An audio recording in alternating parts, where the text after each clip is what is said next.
He sent the text, and his stomach immediately tied itself in a knot. 5 minutes passed, then 10, an hour. With every tick of the clock, that gnawing need for her validation grew into a storm in his mind. He could feel himself about to do it, the one thing he promised himself he wouldn't, the one thing he knew would push her away for good. He was about to double text. He was about to send that, "Is everything okay?" message, exposing the gaping chasm of his own insecurity.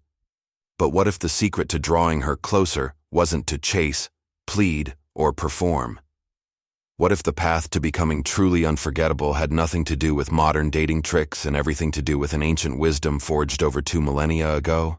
The Stoics knew this secret. They understood that real, undeniable attraction isn't something you pursue. It's something you cultivate. It grows not from what you do to get someone's attention, but from the unshakable inner calm you build for yourself. This isn't about playing games.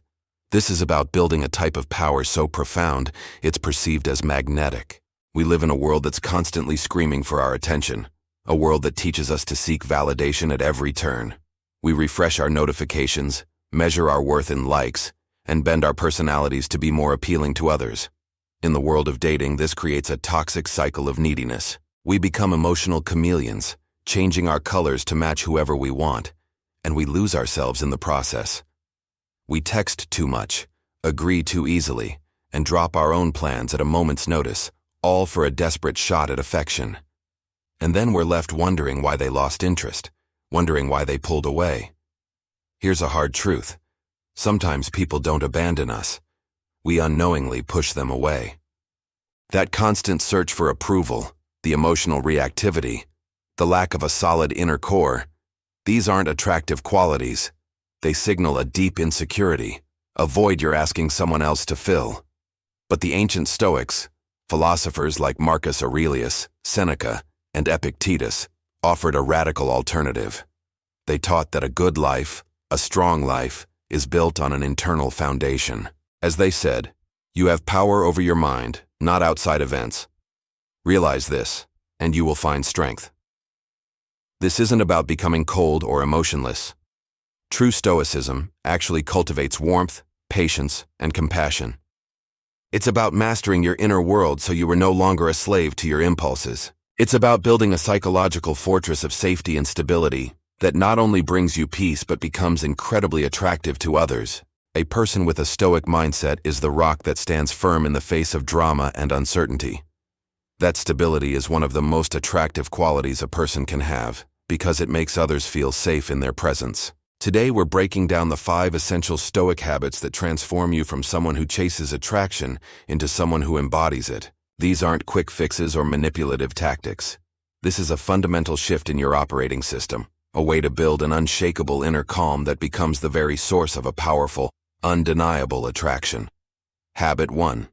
Master the dichotomy of control. The first and most foundational habit is mastering what the Stoics called the dichotomy of control.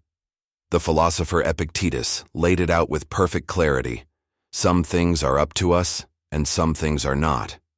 Within our control are our opinions, our choices, our desires, our aversions, in short, our own actions.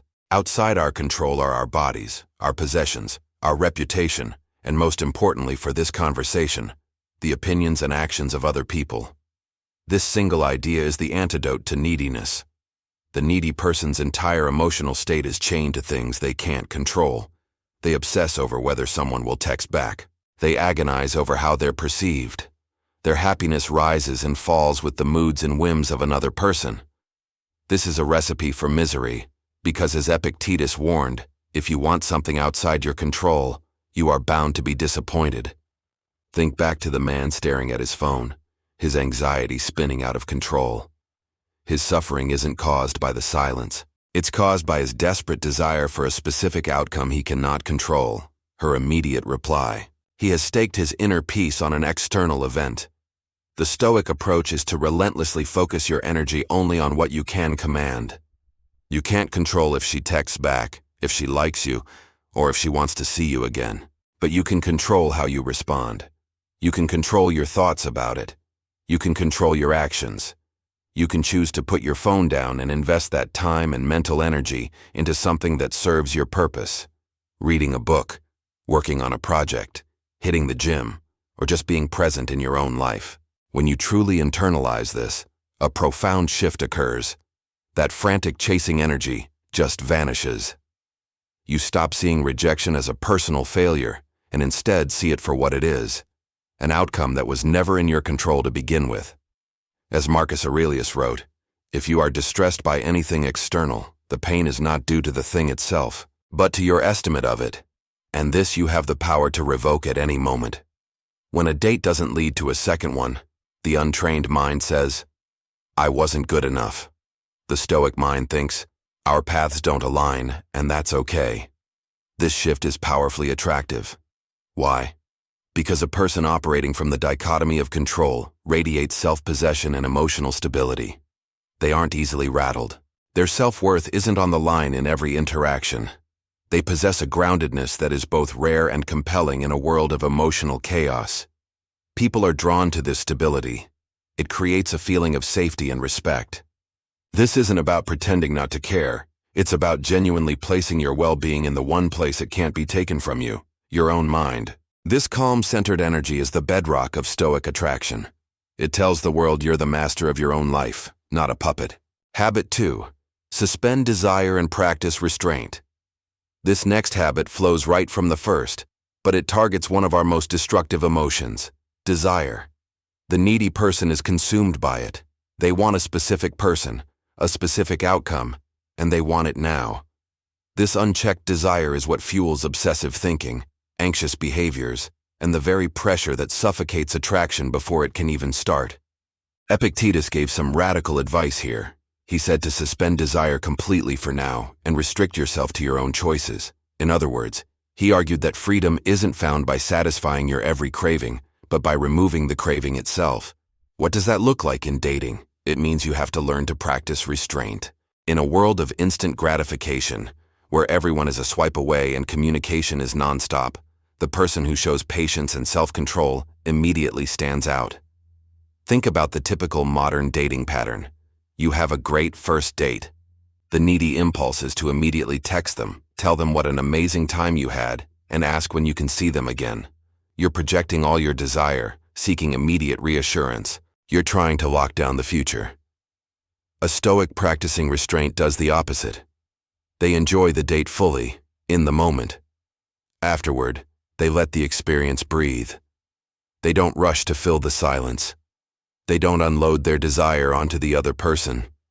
They allow space. This restraint isn't a game of playing hard to get. It's a genuine reflection of a disciplined mind.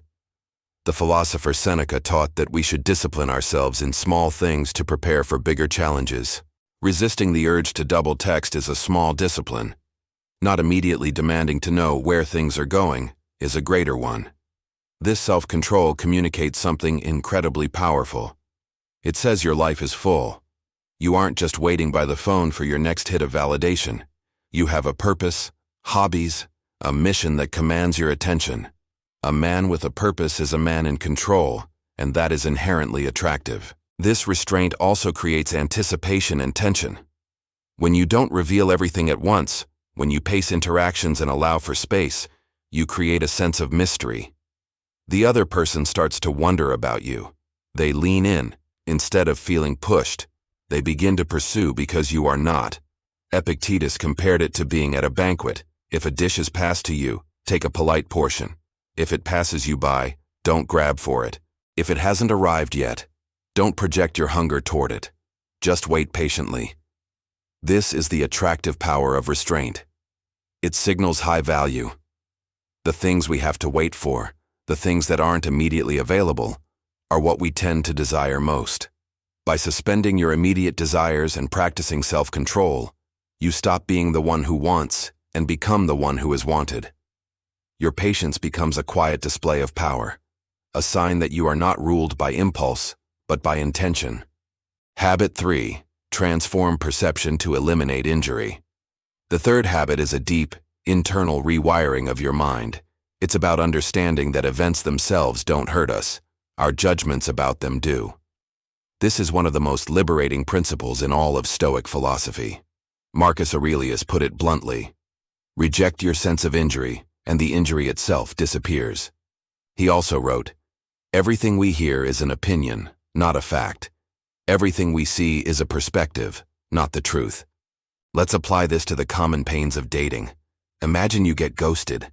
The person you've been talking to for weeks just vanishes. The needy, untrained mind immediately creates a story of injury. I've been disrespected. There must be something wrong with me. I'm not good enough. This perception of injury is what causes the pain.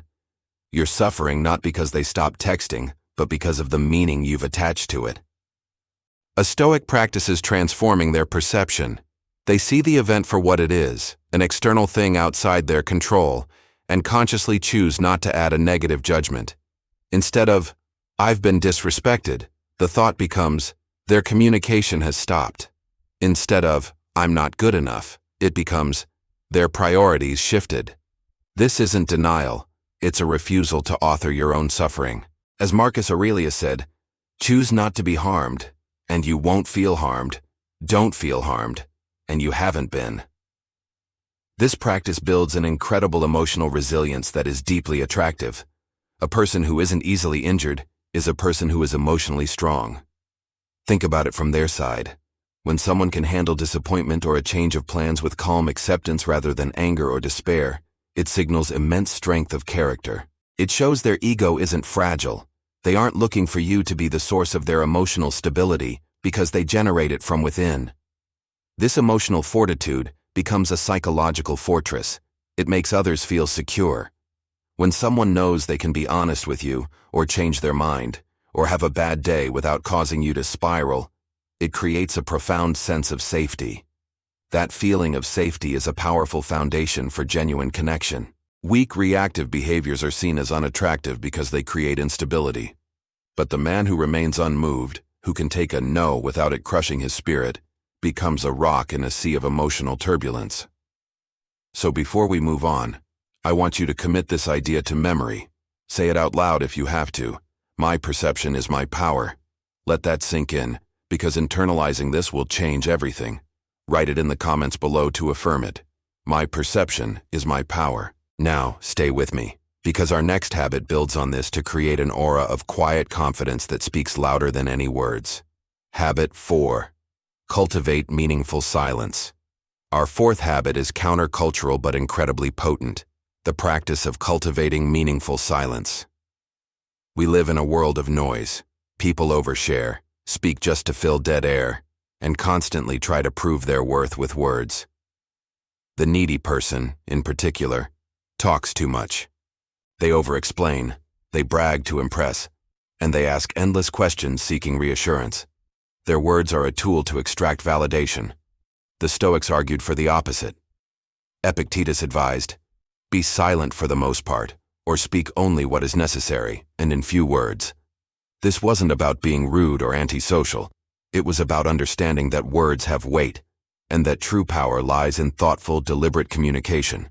When you learn to speak less and listen more, something powerful happens. First, you create an aura of mystery and depth. When you don't lay all your cards on the table at once, people get curious. They wonder what you're thinking. They lean in and invest more effort to get to know you.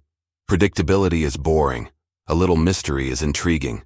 By not oversharing, you allow others to discover you, rather than just being handed a biography on the first date. Second, you demonstrate presence and respect. When you are truly listening, not just waiting for your turn to talk, you make the other person feel seen and valued. This is a rare gift. As Epictetus also said, we have 2 ears and 1 mouth, so that we can listen twice as much as we speak. Active listening, where you are fully engaged, builds a deep sense of connection and trust. This silent form of respect is profoundly charismatic. Third, your words gain power. When you speak sparingly, people assume what you have to say is important. Your words land with greater impact because they aren't lost in a sea of meaningless chatter. A thoughtful, well-timed compliment from a man who is usually reserved carries far more weight than a flood of flattery from someone who never stops talking. This quiet authority commands respect. Let's go back to our dating scenario. The needy person dominates the conversation, trying so hard to be witty and impressive. They're performing. The person practicing meaningful silence does the opposite.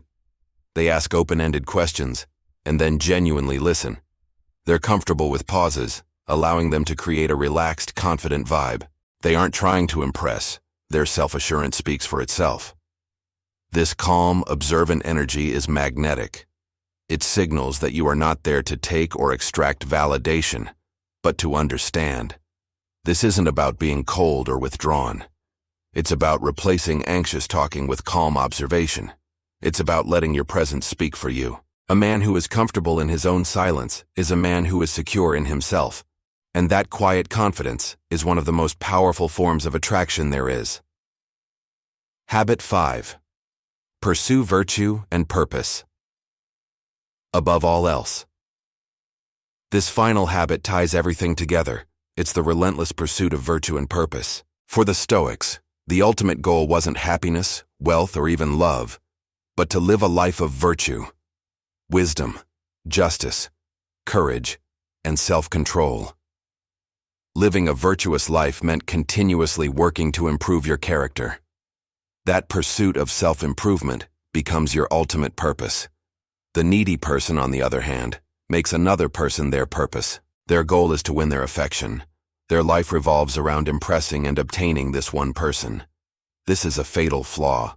As soon as someone becomes the center of your universe, you lose your own center of gravity. You become weak, dependent, and ultimately, less attractive. A woman doesn't want to be a man's purpose. She wants to join him in his. The Stoic approach flips this dynamic entirely. Your purpose is your mission, your personal growth, your career, your fitness, your creative work, your contribution to the world. That mission is what you dedicate your energy to. It is the sun around which your life orbits. A relationship, then, is not the goal itself.